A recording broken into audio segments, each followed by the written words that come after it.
아멘. 신앙생활 오래 하는 사람들, 신앙의 경륜이 오래된 사람은 좀 뭔가 좀 내가 좀 큰일, 거기에 신앙생활을 내가 이만큼 했는데 거기에 합당한 좀 어떤 좀 남들과 다른 일, 소위 좀 큰 일, 좀 나름 다른 큰 헌신을 해야 된다는 그런 생각을 합니다. 당연한 생각일 수 있습니다. 그런 거룩한 부담감을 가지기도 합니다. 그래서 나름대로 예수를 20년 아니 40년 50년 믿으면 내가 신앙 경력이 내가 50년인데 내가 어떻게 저런 일을 해. 나는 저런 일을 안 해. 난 더 다른 일을 할 거야. 이렇게 나름대로 큰 일, 작은 일 이렇게 구분합니다. 그 이제 예수 얼마 믿지 않은 그래 안 믿 이제 예수 1년 믿는데 그래 그 정도 하면 돼. 근데 내가 지금 내가 예수 믿은 짬밥이 몇 년인데 내가 그래 할까? 이렇게 좀 나름대로 선한 의도에서 이렇게 선을 긋습니다. 근데 굉장한 착각이죠. 성경은 우리에게 큰 일 하라고 어떤 대단한 일 하라고 이야기한 바가 성경은 없습니다.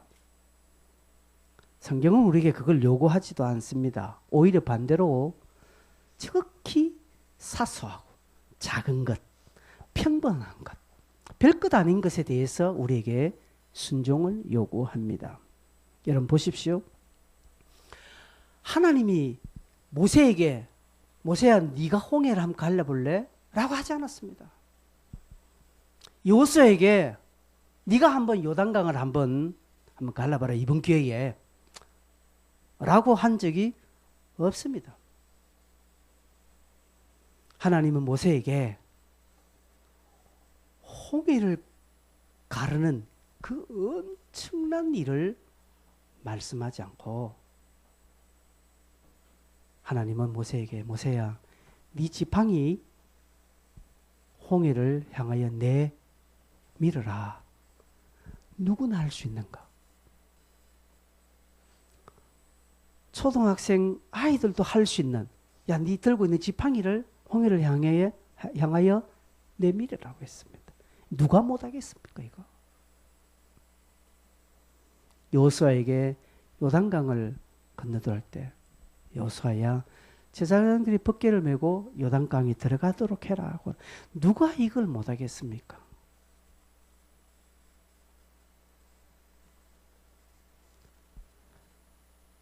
모세에게 네가 직접 반석에 물 녹게 한번 해봐라 고 하지 않고 지팡이를 쳐라. 여호수아에게 여호수아야 해를 향하여서 태양을 향해서 달을 향해서 명해라. 기도해라는 것이죠. 네가 기도하면 내가 멈추게 해줄게 라는 것이죠. 하나님은 오늘 우리에게 하나님의 큰 일들을 말씀하지 그건 내가 할 테니까 너는 그 소소하게 할 수 있는 그것 내게 한번 순종해다오 라고 말씀하는 것이죠. 모세는 순종했습니다. 하나님 어떻게 홍해가 갈라진다. 아이고 지팡이 내밀어서 홍해 갈라지면 누구나 다 하게요. 이렇게 불순종하지 않고 모세는 지팡이를 내밀었습니다. 하나님 오늘 우리에게 그거 요구한다는 것이죠. 그저 내가 있는 곳에서 아무것도 아니지만 사람들은 그냥 아주 그냥 아주 간단한 일이라고 무시할 수 있겠지만 하나님은 그저 그 일에 내가 온전한 믿음으로 순종하기를 원하고 또 그것에 내가 기도하기를 원하는 것입니다. 그 일을 감당하면 하나님의 놀라운 일, 위대한 일이 일어난다는 것이죠. 여러분 여호와께서 행하시는 큰 일을 보라고 하는데 나는 가만히 있는데 큰 일 한번 일어나나 보자. 결코 아닙니다. 하나님이 저 일을 여러분 가정에 여러분 개인에게 우리 교회에 보여주실 때 우리가 감당할 아주 사소한 몫이 있는 것입니다. 그게 기도일 수 있고요.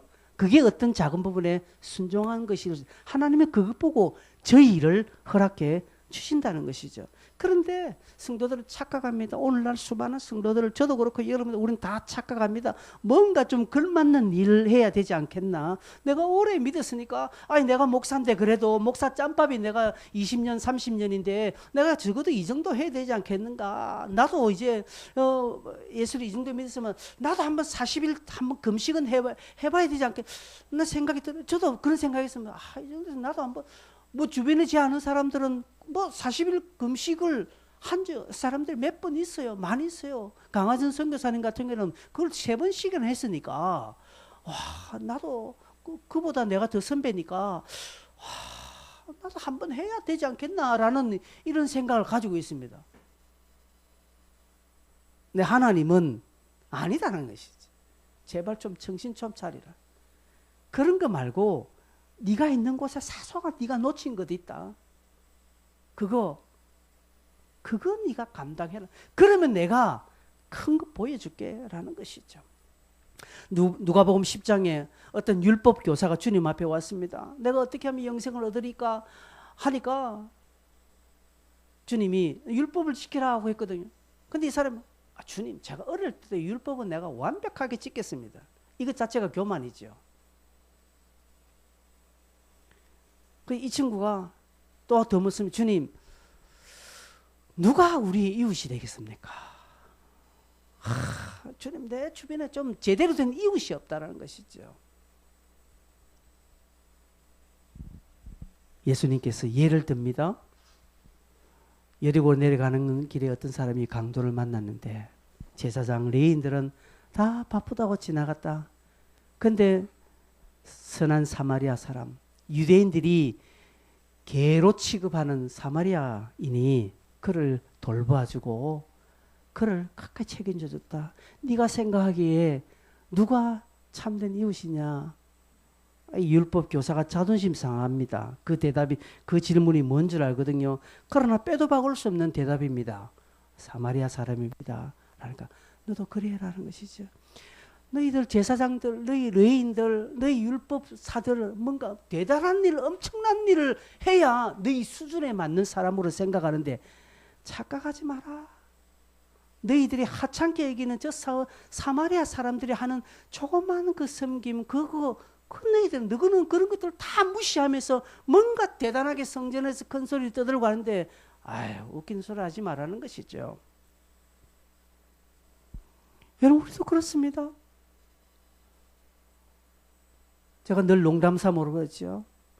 한국 사람들은 예수를 오래 믿다 보니까 우리가 다 유대인인 줄 알아요. 아니 우리는 이방인이에요. 예수를 오래 믿으면요. 뭔가 자기는 좀 어느 정도 경지에 올라갔다라고 생각을 합니다. 나름대로 또 성경적 지식이 많고요. 그러면 더더욱 이런 착각을 합니다. 예수님은 노합니다. 마태복음 25장 40절에 보면 예수님께서 이런 말씀합니다. 지극히 작은 자 하나에게 한 것이 내게 한 것이다 라고 합니다. 양과 염소를 구분해 놓은 그 장면이죠. 지극히 작은 자의 한 것이 곧 내게 한 거다. 진실로 너에게 내가 이야기하는데 여기 있는 내 형제 중에 지극히 작은 자에게 네가 아무것도 아니지만 남들이 볼 때는 그냥 가볍게 여기는 것이지만 무시하는 것이지만 네가 작은 자에게 선한 것을 베푼 것을 주님은 자기에게 했다라고 이야기합니다. 한 걸음 더 나아가 21절에 보면 이렇게 말합니다. 충성된 종아 네가 적은 일에 충성하였으면 내가 많은 것을 네게 맡기겠다라고 말합니다. 주님은 우리에게 작은 것 허락하십니다. 그거 하나하나 보시는 거예요. 작은 일에 아주 별것 아닌 소소한 일에 충성한 자에게 하나님은 큰 것 맡기시는 것입니다. 그래서 누가복음 동일한 본문이지만 누가복음 16장 10절에 저 말을 이렇게 말합니다. 지극히 작은 것에 충성된 자는 큰 것에도 충성하게 됐다라고 말합니다. 우리말에 떡잎부터 알아본다는 것이죠. 그렇죠? 3살 버릇 8까지 간다라는 표현입니다. 왜? 작은 일에 최선을 다하는 사람은요, 큰 것도 잘한다는 것입니다. 자기는 에이구 내 수준의 일, 작은 일은 맞지 않아. 내가 뭐 이 일을 하려고 하나? 나를 욕보이지 마라 라고 합니다. 작은 일이라고요. 웃기고 있어요. 그 사람 큰 거 못합니다. 큰 것에서도 그렇게 건들건들거리고 건방지게 말합니다. 작은 것에 충성하는 자가 큰 것 주님께 맡을 수 있고 그것에도 충성합니다. 지금 여러분 하고 계시는 일 별것 아니고 아무것도 아니고 남들 알아주지 않고 내가 지금 뭐 하고 있나라고 이런 생각이 들지라도 최선을 다하면 하나님은 때가 되면 여러분이 큰 것 맡기시고 여러분 큰 것 맡길 때 그것이 크다 여기지지 않고 감당할 수 있는 능력이 생기는 것입니다. 큰 일을 맡은 사람이 이게 크다라고 이야기하지 않습니다. 그 사람은요 작은 일도 크게 보고요 큰 일도 작게 여기서 최선을 다하는 사람입니다. 야고보는 행함을 강조하고 있지요. 야고보 선생이 말하는 이 행함은 어떤 우리가 생각하는 도덕적인 높은 수준이 아닙니다. 엄청난 일 아닙니다. 놀라운 일, 범인들은 쉽게 할 수 없는 그런 높고 차원이 있는 그런 일이 아니라 야고보스가 우리에게 말하는 행함은요, 지극히 상식적이고 지극히 작은 일이고 지극히 삶의 기초적인 부분 그 이야기를 하고 있습니다. 네가 그것도 못하면서 믿는다, 경건하다 말하지 말라는 것이죠. 그러면서 지난주에는 이 야고보는 경건을 이렇게 이야기하면서 고아와 과부를 돌보라는 말했죠. 오늘 본문에는 차별하지 말라라고 이야기합니다. 정작 이 말씀을 받는 원독자들은 경건을 이야기 많이 하고 경건을 많이 강조하고 경건에 굉장한 어떤 영적인 의미를 부여합니다. 그러나 야고보는 네가 그렇게 떠들지 말고 당시 주변에 아주 가까이 있는 주변에 흔한 고아, 과부들을 네가 돌보라. 그런 사람들을 네가 무시하면서 그런 사람들은 그냥 눈에도 안 보이면서 네가 다른 어떤 경건을 이야기하느냐라고 말합니다. 내 주변에 있는 사소한 사람들, 그런 사람들을 내가 돌보지 않고 경건을 강조하는 것은 헛된 것이다. 그 차원에서 오늘 본문에는 한 걸음 더 나아가서 차별하지 말라고 말합니다. 경건을 가르치고 강조하면서 사람을 차별한다. 사람의 외모를 보고 어떤 옷차림을 보고 좋은 자리 그리고 말색을 이렇게 가린다면 이거는 4절에 보니까 악한 생각이다. 즉 악한 일이다라고 말합니다. 여러분 우리 사회는 그렇죠. 양복을 입고 넥타이를 매고 머리에 기름을 바르고 딱 있으면 저 사람 좀 있어 보입니다. 그러나 추리닝이 있고 좀 우둘한 옷 입으면 사람을 그렇게 봅니다. 좀 그렇게 요즘 보입니다. 저도 늘 평상시 그냥 아무 때 입으니까 사람들이 그를 보고요. 제 자신이 봐도 후들거려요. 그래서 이제는 여러분 제가 좋은 옷 사입기로 했습니다. 예전에는 10,000원짜리 하나 가지고 5,000원짜리 두 장을 입은데 이제는 안 그럴 겁니다. 이제는 그 10,000원짜리를 더 모아서 20,000원짜리 옷을 살 겁니다. 이것은 이 본문의 말하고는 좀 차이 있는 것이죠. 그런데 오늘 우리 세상은 그렇게 본다라는 것이죠. 여러분 세상도요 참 차별 금지를 강조합니다. 이제 국회에 지금 차별 금지 법안이 지금 계류돼 이제 통과는 못했지만 여러분 얼마나 지금 이 정권에서 우리 사회에서는 차별을 하지 말아야 돼. 그래 동성애자들도 차별하지 말아야 된다고 이야기합니다. 여러분 우리는 동성애자들을 정죄시하거나 하지 않습니다. 동성애 자체가 악이라고 이야기하는 거예요. 얼마나 세상 사람도 차별하지 말라고 이야기합니까? 그러나 여러분, 세상이 말하는 차별의 금지는 사람이 주인이기 때문에 그들이 말하는 차별 금지는 또 다른 누구를 차별하게 되어 있어요. 차별하지 맙시다, 차별하지 맙시다 했는데 이 차별하지 말자는 것이 다른 어떤 사람들이 이 부분을 이야기하면 그 사람들을 차별한다고요. 그 사람들을 동성애가 죄다라고 이야기하면, 죄다라고 말하는 앞으로 이런 목사들은 잡혀가게 돼 있어요. 이것 또한 차별받는 거예요, 제가. 그러나 야고보가 말하는 차별 금지는, 성경이 말하는 차별 금지는 하나님이 주인입니다. 하나님이 주인이기 때문에 모순이 없는 것입니다. 모든 사람들을 동등하게 보고 어떤 사람들, 한 사람들을 대상으로 하는 게 아니라는 것이죠. 여러분, 참고로 지난주에도 말씀했습니다. 고아와 가부를 돌보는 것이 경건의 정의 아닙니다. 어떤 사람은 경건이 뭡니까 하니까 고아와 가부를 돌보는 거, 그건 50점짜리 성경에 그런 말이 있다고 해서 고아와 가부를 돌보는 게 경건의 정의는 아니에요. 경건한 자들은 고아와 가부를 돌보는 거예요. 경건한 자들은 차별하지 않습니다. 차별하지 않는 것이 고아와 가부를 돌보는 게 마치 경건의 표상인 것처럼 이야기하는 것은 성경을 반쪽짜리로 아는 겁니다. 그래서 야고보가 말하는 차별 금지는 하나님이 그것의 중심이라는 것이죠. 그러나 하나님이 위에 어떤 것들은 우리가 차별할 수 없는 것 없다라는, 하지 말아야 된다는 것이죠. 하나님이 중심이기 때문에. 그분은 창조주고 우리는 피조물입니다. 피조물이 피조물을 차별한다? 웃기는 것이죠. 아니다는 것이죠. 그러면서 야고보가 차별하지 말라라는 이유를 본문에 몇 가지를 설명하고 있습니다. 이미 앞장에서도 그렇고 제가 방금 조금 전까지 이야기한 사실만으로도 차별하지 말라라는 것은 충분합니다.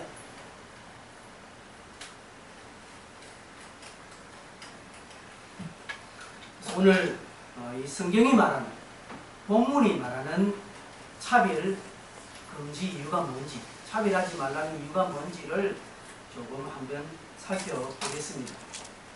여러분 1절에 한번 보십시오. 1절에 보면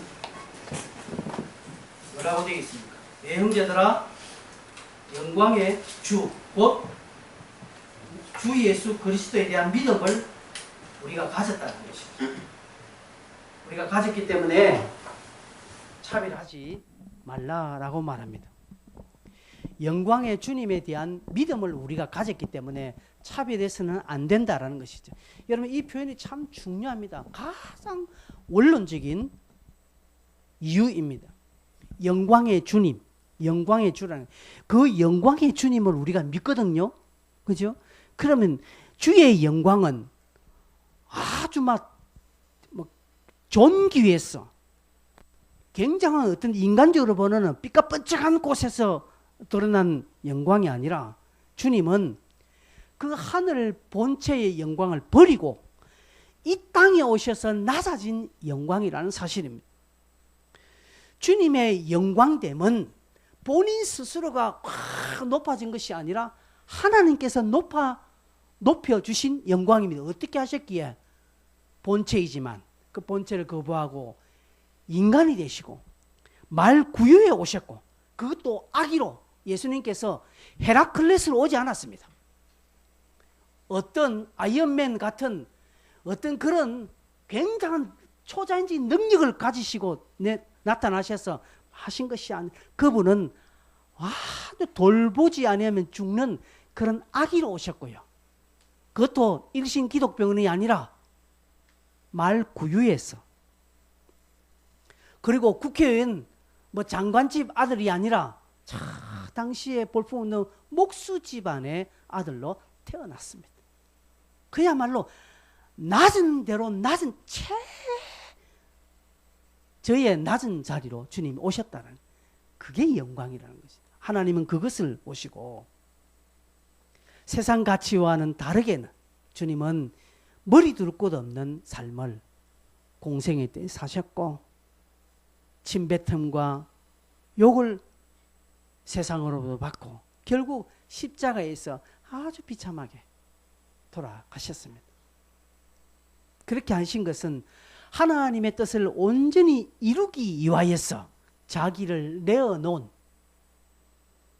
내어놓고 가장 낮은 겸손의 자리로 가셨기 때문에 하나님께서 그를 영광의 자리로 올리셔야 돼. 그 영광의 주님을 네가 믿느냐? 그러면 영광의 주님으로 서기 전에 주님이 하셨던 모든 삶의 자리도 너도 가야 된다라는 것이죠. 많은 사람들은 요셉을 존경합니다. 많은 사람들 다윗을 존경합니다. 그래서 영어 이름으로 자기를 조 데이빗이라고 바꿉니다. 조 바울이라고 바꿉니다. 그러면 지가 바울이냐? 아니요. 바울이 바울 되기 전에, 다윗이 다윗 되기 전에 그 비참한 삶, 그 어두운 삶은 하나도 담지 않고 그런 고생은 하지 않고 다윗의 영광만 쏙 빨아먹는 자리에, 바울의 어떤 영광만 빨아먹는 그런 자리에 서서 자기가 바울이라고 자기가 다윗이라고 이야기하는 것은 아무 소용이 없고 어리석은 것이라는 것이죠. 너희들이 영광의 주님을 믿지 않느냐? 그 영광의 예수가 어떻게 영광의 자리에 올라갔느냐는 것을 우리에게 말하면서 너도 그렇게 하라는 것이죠. 예수님께서 사람을 차별하셨느냐?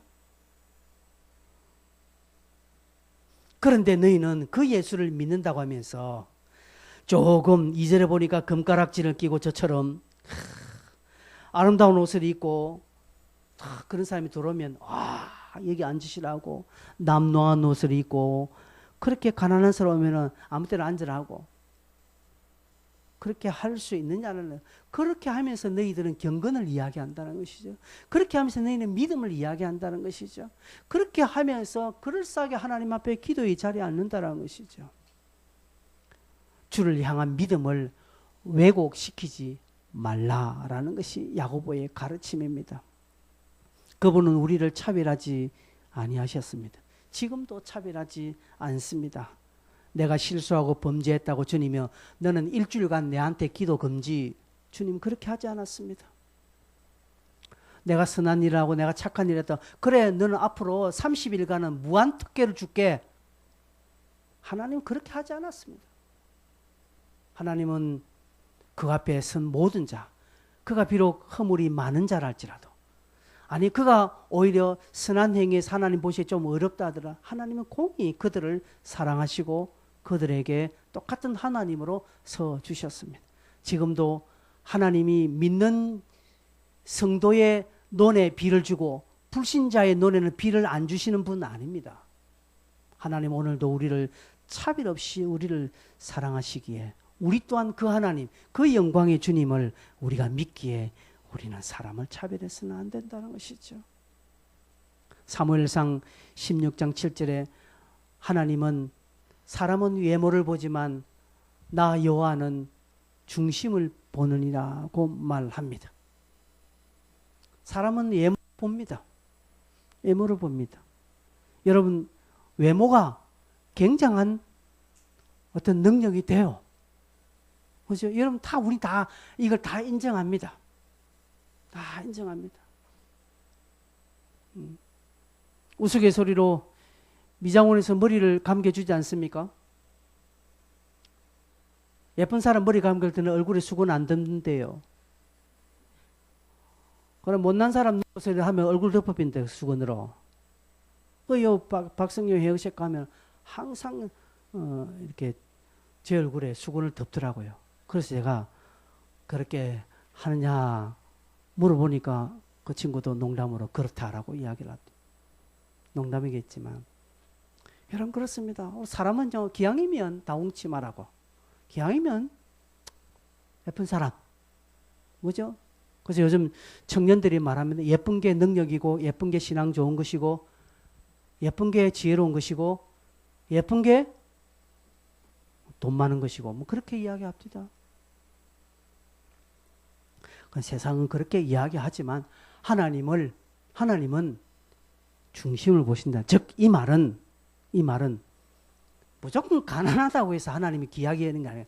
여호와를 경외하는 그 마음이 그 중심에 있느냐, 하나님은 그것을 보신다라는 것이죠. 그의 상황과 신분에 관계없이 하나님은 그것을 보시는 것입니다. 그러기에 우리 또한 그런 눈으로 보아야 합니다. 그렇죠? 두 번째는 야고보가 차별하지 말 이유는 4절에 보니까 차별은 뭐라고 합니까? 악한 생각으로 판단하는 자가 되는 것이다 라고 말합니다. 즉 한마디로 차별은 악한 것이다 이 말입니다. 여러분 기억하십시오. 판단은 하나님의 몫입니다. 최고의 판단자는 하나님이시지 우리는 아닙니다. 그러기에 사람을 판단하는 그 자체가 나쁜데 거기서 차별하는 것은 더 악한 것입니다. 하나님은 사람을 창조하신 분이죠. 그 하나님이 사람을 보는 방법은 우리처럼 외모에 있지 않습니다.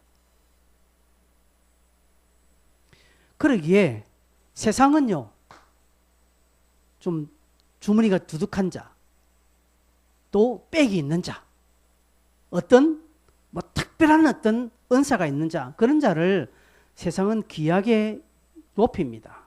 그러나 하나님은 그렇게 하지 않다는 것이죠. 하나님이라고 해서 무조건 부자들을 하나님 멸시하시냐? 아닙니다. 아브라함은 당시 최고의 부자였습니다. 이삭, 야곱, 요셉은 당대의 최고의 부자들이었습니다. 하나님 욥을 보십시오. 욥이 엄청난 부자였습니다. 하나님이 부자를 막 싫어하는 거 아닙니다. 하나님은 부자든 가난한 자든 하나님은 그 예물에 있지 않고 그 속에 여호와를 경외하느냐 그렇지 않느냐 하나님은 그걸 보시는 것입니다. 그래서 5절 보십시오. 5절에 이렇게 말합니다. 내 사랑하는 형제들아 들을지어다. 하나님이 세상에서 가난한 자를 택하사 믿음에 부요하게 하시고 또 자기를 사랑하는 자들에게 약속하신 나라를 상속으로 받게 하지 아니하셨느냐라고 말합니다. 하나님의 사람의 방법은요. 돈 있고 빽 있고 힘 있는 자들을 우리는 합니다. 그래서 어떤 강한 자가 오면 다른 거죠. 여러분 우리 교회 부산시장이 만약에 교회에 온다 하면 제가 얼마나 잘하겠습니까 그분한테. 그죠? 부산시장한테 얼마나. 하나님은 그렇지 않다는 것이죠. 하나님은 높은 자, 부한 자를 하나님은 그렇게 사용하지 않으셨습니다. 그래서 오히려 고린도전서 1장 27절 28절을 보면 이렇게 말합니다. 하나님께서 세상에 미련한 것들을 택하사 지혜 있는 자들 부끄럽게 하십니다. 세상에 약한 것들을 택하사 강한 것들을 하나님은 부끄럽게 하시는 것입니다. 세상의 것들이 세상에 부하고 강한 것이 나쁘다라는 표현은 아닙니다. 그죠? 세상에 있는 것들을 하나님 나빠서 그런 것이 아니라 아까 이야기했듯이 여호와를 경외하지 아니하면 하나님은 이 여호와를 경외하지 않은 세상의 부한 자들은 가난한 자들을 핍박하지 않습니까? 하나님 이 가난한 자들을 확 들어서 핍박하고 멸시한 경외하지 아니하 하나님을 경외하지 않은 세상의 부한 자들을 부끄럽게 만드신다는 것이죠. 하나님은 그런 방법으로 일하신다는 것이죠. 세상에 천한 것들과 멸시받는 것들과 없는 것들을 택하사 있는 것들을 폐하려 하신다. 이게 하나님의 방법입니다. 그래서 성경의 인물들을 보십시오. 성경의 인물들 보면 다 약하고 힘없고 빽 없는 자들입니다. 물론 아브라함이나 이런 자들은 또 당대의 큰 족장들이지만 그 외에 대부분 사람들은 다 약한 자들입니다. 도망가는 자들입니다. 하나님은 그들을 사용하셔서 성경의 역사를 써 내려가도록 하셨습니다. 그들의 강한 것은 말씀에 순종하고 자기를 자랑하지 않고 하나님을 자랑하는 것에 즉 여호와를 경외함에 그들의 강함의 기본이었습니다. 그래서 하나님을 경외하는 자들은요 때가 되면 하나님이 높이시는 것입니다. 그런데 우리가 이 경외함을 계속적으로 유지해 나가는 노력, 경건이 필요한 것입니다. 그래서 여러분 순간순간 여러분의 주변에 있는 사물을 차별하지 마시기를 바랍니다. 차별하지 말라는 것은 무조건 우리가 잘해주라는 그런 게 아니에요. 하나님을 경외하는 것과 경외하지 않는 것에 분명한 우리가 기본을 주고 경외하는 부분에 우리의 몸과 마음과 우리의 정성을 쏟고 그 일을 함께 가야 된다는 것이죠. 차별하지 말라 했으니까 불신자가 내게 뭘 요구할 때 차별하지 말아야지 하면서 그들과 어울리라, 그런 것이 차별하지 않는 것이 아닌 것입니다. 그러면서 6절에 이렇게 말합니다. 너희는 도리어 가난한 자를 업신여기도다. 부자는 너희를 억압하며 법정으로 끌고 가지 아니하느냐라고 말합니다. 경건을 말하면서 예수를 믿는다고 하면서 사람을 차별한 그들이 존귀하게 여기고 그들이 선대한 그런 자들이 오히려 너희를 결국 법정으로, 그들이 결국 앞장서서 너희를 핍박하고 억압할 것이라는 것이죠. 그래서 사람을 믿어서는 안 되는 것입니다. 내가 선대해 줬다고 저 사람이 나를 선대해 주냐? 결코 안 그렇습니다. 여러분, 목사 세계도 그렇습니다. 제가 다른 목사님들을 좀 깍듯하게 모시고 내하고 나이도 같고 동기지만, 나이도 같고 같은 동기인데도 불구하고 내가 깍듯하게 모시고 하니까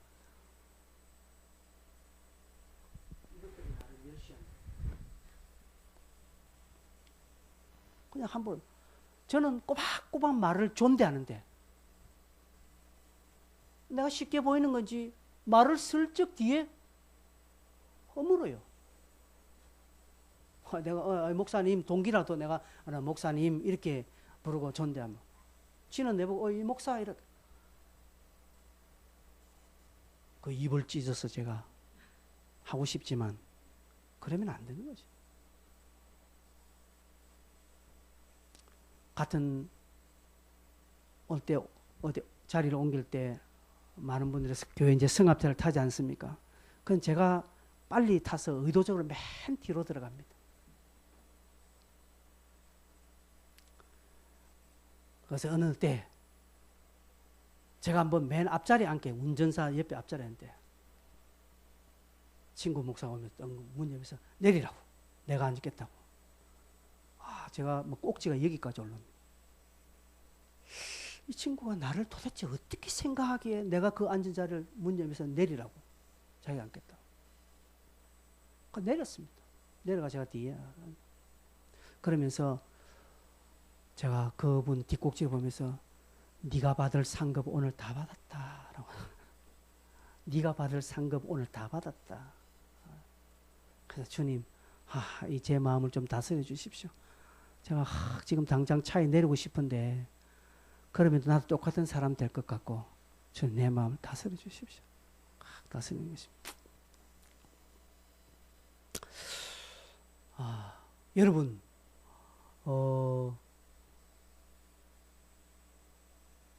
우리가 그렇게 깍듯하게 그 세상에 대해서 우리가 이렇게 굽시굽시하고 이러면요, 그들이 우리를 안 해줍니다. 교회가 지금 얼마나 이 방역에 최선을 다하고 있습니까? 교회가 이 코로나 시대에 얼마나 정부를 잘 따라주고 있습니까? 그러니 이 정부는 교회를 딱 얕잡아 보는 것입니다. 딱 얕잡아 보는 것이죠.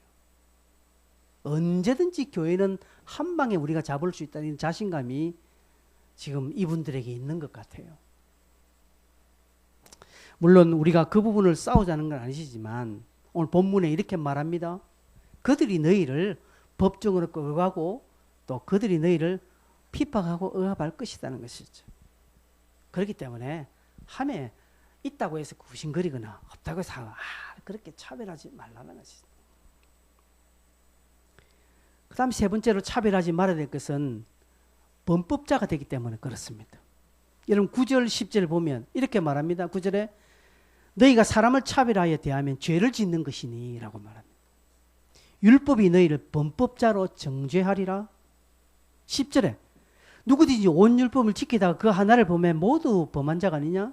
11절에 간음하지 말라 하시니가 네가 살인했다면 너는 간음하지 않아도 벌써 살인하면 율법을 범한 자가 되었다는 것이죠. 이게 무슨 표현입니까? 여러분 수많은 법 가운데 한 가지만 어겨도 저 사람은 법을 어겼다고 이야기합니다. 많이 내가 어겨도 하나 잘해가지고 표상 받으면 저 사람 법을 잘 지켰다라고 이야기합니다. 어떤 연예인들 저축을 많이 저축상을 받았습니다. 아주 정직하게 세금을 내었습니다. 그래서 아주 정직하게 세금을 낸 것을 국가에서 상을 줍시다. 모델로. 근데 그 사람 다른데 막 실수하고 법을 어겨요. 그럼에도 불구하고 하나 잘했다고 법을 잘 지킨 사람. 어떤 사람은 잘못해서 잡혔는데 그 한 가지 잘못했는데 모든 법을 다 어긴 것처럼 이야기하는 것입니다. 세상도 그런 이치를 가진다면 성경 또한 그렇습니다. 그래서 야고보는 너희가 내 이웃을 사랑하기를 네 몸같이 알았으니 이 최고의 법을 지키면 이렇게 표현을 합니다. 여기 최고의 법을 지키면 이 표현은요, 우리는 지금 이걸 해석을 해야 되는데 당시 원독자들은 최고의 법을 지키면 이게 무슨 말인가 딱 알아요. 뭔가 하면 당시 원독자는 최고의 법은 황제의 칙령입니다. 황제가 제정한 법은요 최고의 법입니다. 그래서 최고의 법 하면 황제. 당시 원독자들은 그냥 자기들 정서상으로 딱 알고 있는 표현입니다. 근데 우리는 해석을 해야 돼요. 그래서 야고보는 그걸 빗댑니다.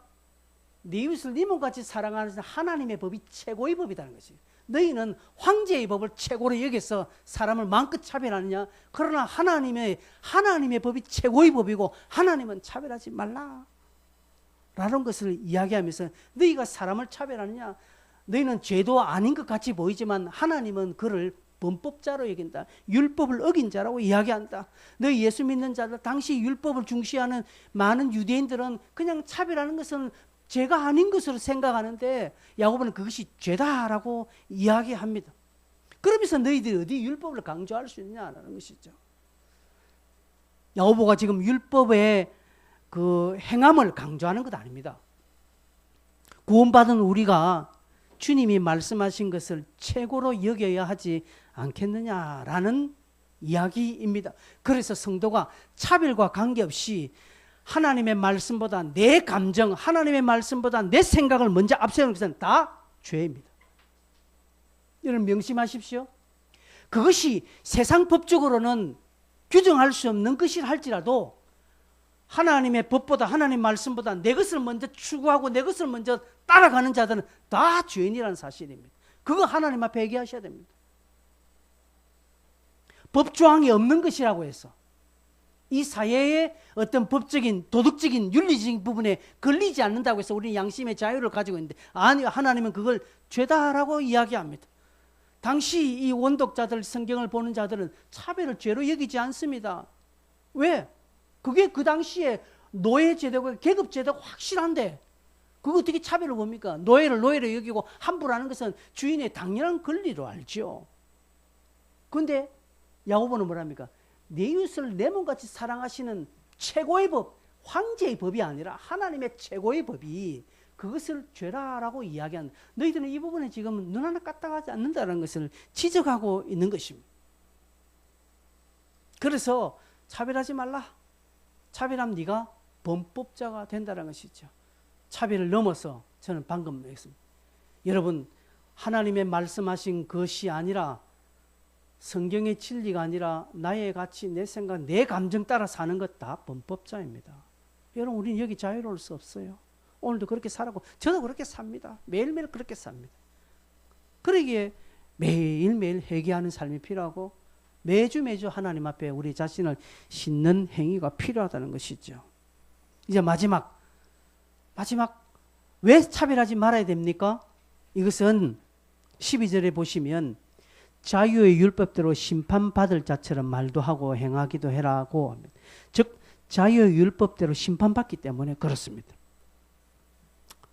자, 이걸 제가 지난번 마태복음 설교할 때도 비슷한 이야기하는데 자유의 율법 이게 1장 25절에도 야고보는 이미 기록해놨습니다. 1장 25절에 뭐라고 말하는가 하면 이렇게 말하고 있습니다.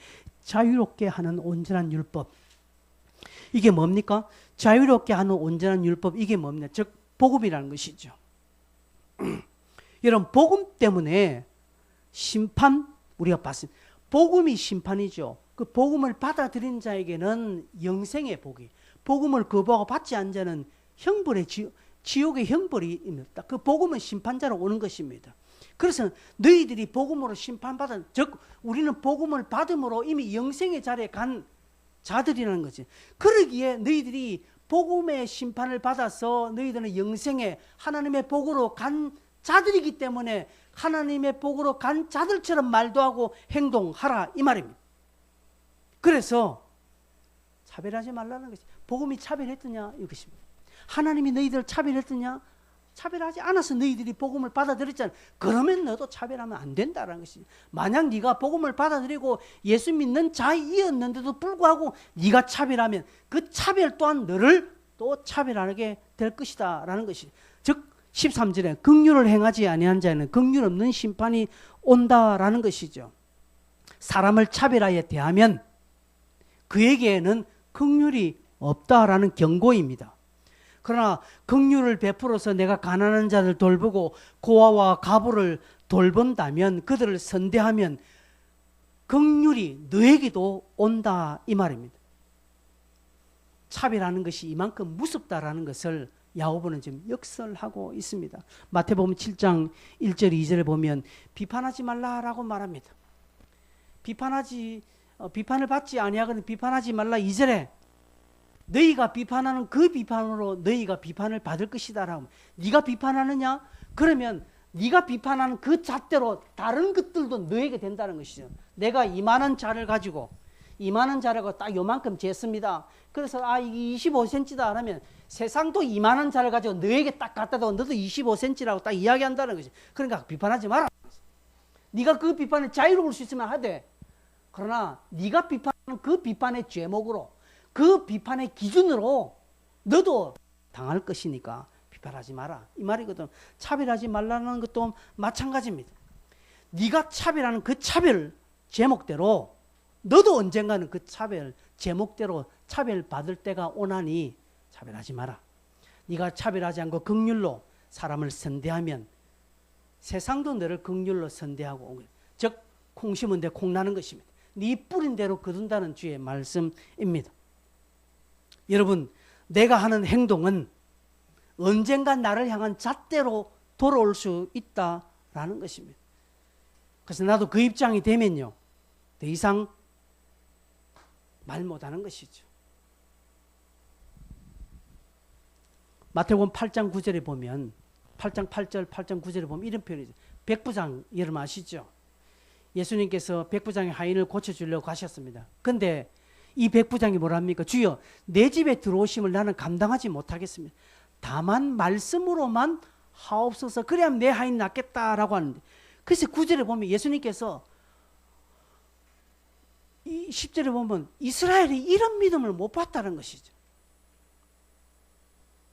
백부장을 칭찬합니다. 그는 로마 사람입니다. 그런데도 이스라엘을 통틀어서 이만한 믿음을 못 봤다는 것이에요. 왜? 그의 믿음이 뭡니까? 저겁니다. 9절에 나도 남의 수하에 있어서 내 윗사람이 내보고 이래라 저래라 하면 나는 합니다.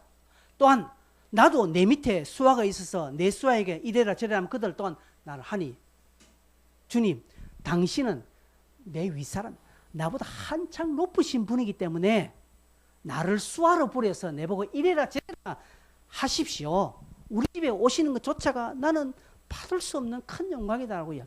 주님이 그 말씀 드리고 얼마나 기뻤는지 모릅니다. 아니, 도대체 이 로마 사람이 이 이스라엘 것들보다 훨씬 믿음이 좋다라고 이렇게 칭찬하는 것이죠. 그 즉시 그 하인이 낫게 되는 것입니다. 여러분, 뭡니까? 이 백부장이 갖다 대는 잣대가 동일한 거죠. 자기 하인에게 갖다 대는 잣대, 윗사람에게 갖다 대는 잣대가 똑같으니 주님께서도 그렇게 대해 주시는 것입니다. 차별하지 말라, 어떤 특정한 사람을 차별하지 말라라는 것을 넘어서는 놀라운 교훈입니다. 믿는다고 합니까? 믿음이 있다라고 말합니까? 그러면 그 믿음을 네 삶에서 그냥 만나는 사람들에게, 주변의 사람들에게 그 믿음을 보여주라 하는 것이죠. 성도 여러분, 믿음은 행함으로 온전해진다고 말씀했습니다. 세상은 오늘 우리에게 뭐라고 말합니까? 삶으로 네 믿음을 한번 보여달라고 이야기합니다. 여러분, 교회당 오면서 이 문구를 늘 보셔야 됩니다. 삶으로 네 믿음을 한번 좀 보여줘. 우리 주변에 고아와 과부들이 있습니다. 물리적인 고아와 과부가 아니라 영적으로 고아 과부가 많습니다. 우리 주변에 어려운 자들이 많습니다. 그 가운데 교회를 핍박하고 우리 믿는 성도들을 공격하는 그런 자들이 있습니다. 그렇다 하더라도 그들을 차별하면 안 됩니다.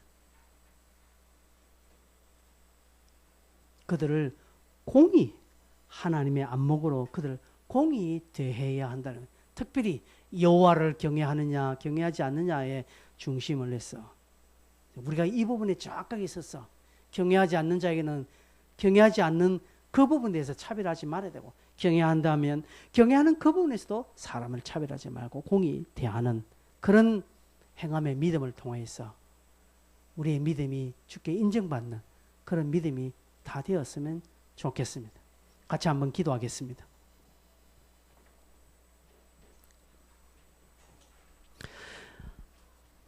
들으신 말씀의 요소들 중에 여러분 마음속에 도전이 되는 제목이 있다면 붙잡으십시오. 다시 한번 여러분에게 조금 말씀을 요약하겠습니다. 주님의 영광의 주님에 대한 믿음을 가졌기 때문에 차별한다면, 영광의 주님이 어떻게 영광이 되었습니까? 차별은 악하다라고 했습니다. 차별은 범법자가 되는 것입니다. 자유율법대로 나도 또한 심판받기 때문에 차별하면 안 됩니다. 내가 한 그대로 돌아오는 것입니다. 그죠? 그래서 전도서에는 전도서 12장에 네 음식을 강물에 띄어 보내라고 말합니다. 강물에 띄어 보내는 것은 버리라는 것이 아니라 너도 언젠가 어려울 때 올 수 있지 않냐? 너도 언젠가 누군가의 도움을 받을 때가 오나니 그럴 때를 위해서라도 차별하지 말라는 것이죠. 여러분 오늘 이 말씀을 기억하면서 하나님 말씀을 행하는 자가 되게 해주시고 내 감정과 내 가치를 말씀 위에 두지 않고 말씀을 위에 두고 살아가는 말씀에 실은 자가 다 되어지게 해주십시오. 같이 한번 주여 한번 힘차게 부르고 통성으로 한번 기도하겠습니다. 주여